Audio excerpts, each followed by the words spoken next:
खडकवासला धरणातील पाणीसाठा कमी होत असल्यानं पुणेकरांवर पाणी कपातीची टांगती तलवार। उद्या किंवा परवा पाणी टंचाईबाबत सर्वपक्षीय नेत्यांची बैठकीमध्ये काय निर्णय होणार याकडे लक्ष। राज्यातील 25 जिल्ह्यांना हवामान विभागाकडून पावसाचा येलो अलर्ट। विजांच्या कडकडाटासह आज पाऊस कोसळणार असल्याचा अंदाज। कोकण विभागामधील 3, उत्तर महाराष्ट्रामधील 2, पश्चिम महाराष्ट्रामधील 5, मराठवाड्यामधील 4 तर विदर्भातील 11 जिल्ह्यांचा यात समावेश। पुण्याला हवामान खात्याकडून येलो अलर्ट जारी। पुढील 4 दिवस शहर आणि परिसरात मेघगर्जनेसह पावसाची शक्यता। उष्णतेने हैराण झालेल्या पुणेकरांना दिलासा मिळण्याची शक्यता। मोरच्या निगडे धांगवडी गावामध्ये मान्सूनपूर्व पावसाचा कहर। मुसळधार पावसामुळे धांगवडीमधील नदी नाले तुडुंब भरल्यानं रस्त्यांनाही नदीचं स्वरूप। अचानक झालेल्या या पहिल्याच पूर्वमोसमी पावसानं नागरिकांची तारांबळ। परभणीच्या पोखरणीमध्ये वादळी वाऱ्यामुळे शेकडो एकरवरील केळीबाग उद्ध्वस्त। हातामध्ये तोंडाशी आलेल्या केळी पीक उद्ध्वस्त झाल्यानं बळीराजा हवालदिल। नुकसानाचे तत्काळ पंचनामे करून मदत देण्याची मागणी।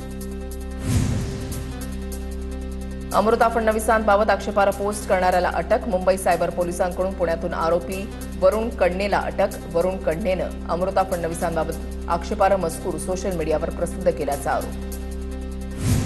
पालघरमधील गांजे ढेकाळे ग्रामपंचायतीमध्ये गेल्या 3 दिवसांपासून पाणीपुरवठा बंद। गांजे गावातील महिलांना शाळेच्या पाड्यामध्ये डबक्यामध्ये साचलेलं गढूळ पाणी भरून नेण्याची वेळ। तातडीनं पिण्याच्या पाण्याची व्यवस्था करण्याची वेळ। कल्याणमध्ये भर रस्त्यामध्ये हाणामारीची घटना। संपूर्ण घटना सीसीटीव्हीत कैद। हाणामारीचा व्हिडिओ सोशल मीडियावर व्हायरल होताच पोलिसांचा तपास सुरू। मावाच्या तळेगावमध्ये 17 वर्षीय अल्पवयीन मित्राकडूनच 12 वर्षीय अल्पवयीन मुलीवर अत्याचार। तळेगावच्या कोझी कॅफेमधील घटना। आरोपीसह कॅफे मालक आणखी एका अल्पवयीनवर गुन्हा दाखल। पुण्याच्या भोरच्या दिवळेमध्ये मान्सूनपूर्व पावसाचा हाहाकार। 3 घरांचं छत उडून गेल्यानं शेतकऱ्यांचं नुकसान। पावसामुळे संसार उपयोगी सामान भिजल्यानं कुटुंबाचा संपूर्ण संसार उघड्यावर।